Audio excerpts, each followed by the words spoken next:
Welcome to the latest episode of Inside Procurement, the SmartCube's forum for looking at the ideas, trends, and developments that are influencing the leaders and functions that we work with today.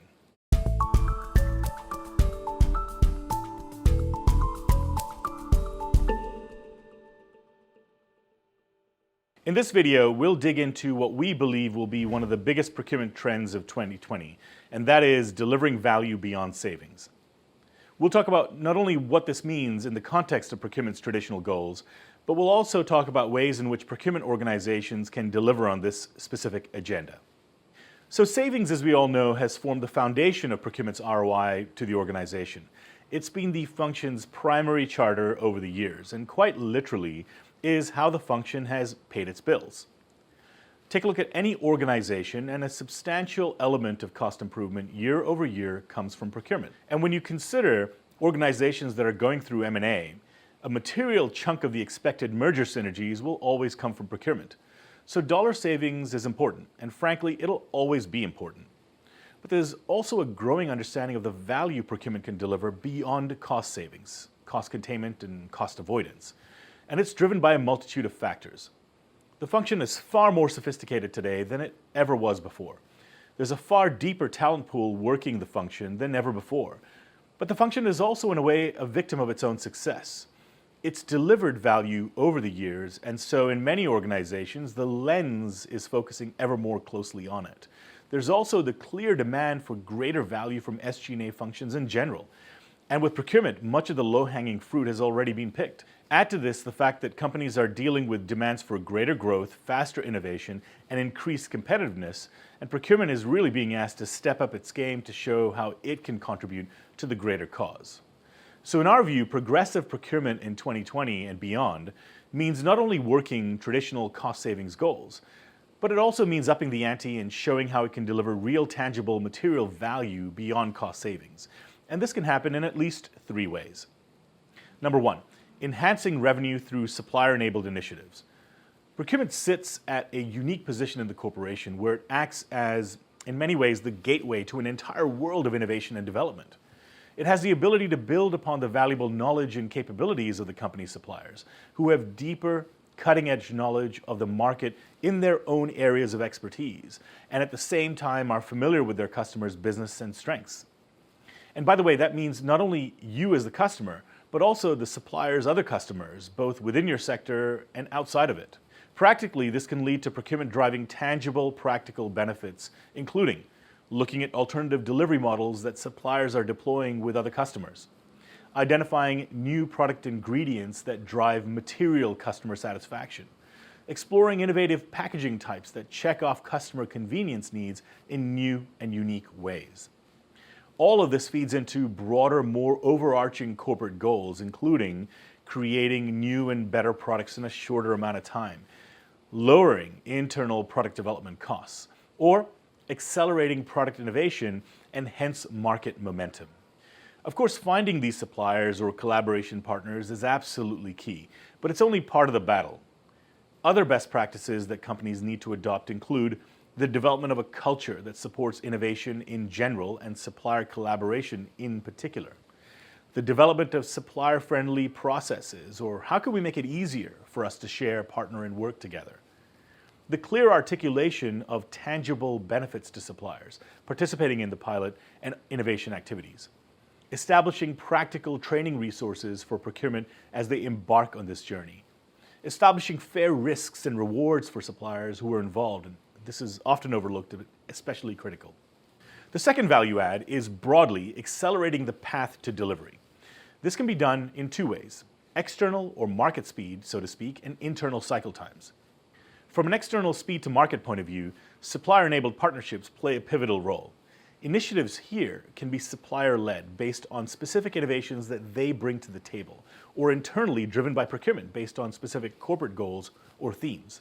For example, suppliers can help to rethink how delivery to the customer, to DCs, etc., is currently managed and suggest alternative approaches that reduce timelines and cost. This can be all-encompassing, ranging from the mode of delivery to distribution points to how and where customers can access the product. This can, as part of this, involve looking at local market access for globally dispersed manufacturing and/or product distribution as well. Of course, this can't be done in isolation. Other functions have to be involved. They need to be involved. But there's no doubt that procurement can play a prime role in bringing these opportunities to the forefront, working to assess the feasibility of the ideas, and then working with external and internal partners to enable these types of opportunities. Procurement can also reduce cycle times by increasing sourcing speed, in particular through rethinking its own operating model and reassessing how and where work is done to drive more efficiency and effectiveness. The most fundamental step in realizing this value is going through a fundamental rethink of its operating model. And inevitably, this will come down to a make versus buy analysis. Grounded in this discussion is the assessment of what is truly strategic, what is decision support related, and what is, at the risk of oversimplifying, transactional. The strategic stuff is what we want to spend time on, and the transactional stuff is what we want to automate, digitalize, etc. There are many ways to think about that, but clearly digital procurement plays a big role. The use of digital technologies can greatly accelerate the procurement process, whether it's S2P or P2P or various subsets thereof.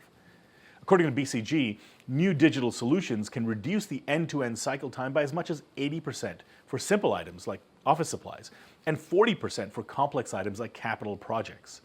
These improvements can in turn boost savings on spend by 1 to 3% and relieve procurement professionals of a lot of labor, manual labor. Of course, it isn't just about the tech.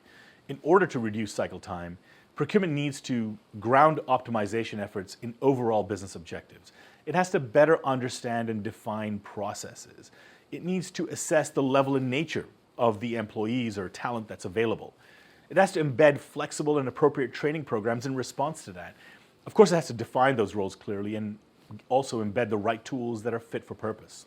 A third lever is sustainability and enhancing positive social impact. Sustainability has become a key part of the progressive procurement organization's agenda in recent years, as concerns about the environment, climate change, and corporate footprint have put this issue front and center. And given that so much of what the corporation delivers is in conjunction with its broader ecosystem, it makes perfect sense for procurement to not only be involved, but frankly to drive the issue forward in partnership with this broader network. It's clear then that procurement needs to fully understand the sustainability goals of the corporation and factor in how it can tangibly deliver these goals together with its own traditional savings-related objectives. Practically speaking, procurement needs to embed sustainability as a key supplier contribution area. This means looking at a host of options at its disposal. Everything from global to local sourcing options, new packaging formulations, managing demand in key categories to reduce carbon footprint, improving recyclability, and working with suppliers to reduce waste throughout the value chain. This, of course, has material implications for the work of the CPO, as it calls for specific tactical changes in how they work with suppliers. This means rigorous and thoughtful sourcing processes, contracts that are structured with the right metrics and performance requirements, regular supplier risk assessments, structured supplier performance management, and of course, the clear delineation of and compliance with procurement policies and codes of conduct. The last point I'll make is to reiterate something that I've talked about in the levers that we've discussed so far in this video, and that is the importance of procurement directly participating in the enterprise's innovation agenda. Traditionally, this isn't an area that procurement has materially played in over the years, but that's all been changing of late. There is, without a doubt, so much that procurement can contribute to, from identifying product formulation impacts, to new packaging implications, to value chain delivery implications, and so much more.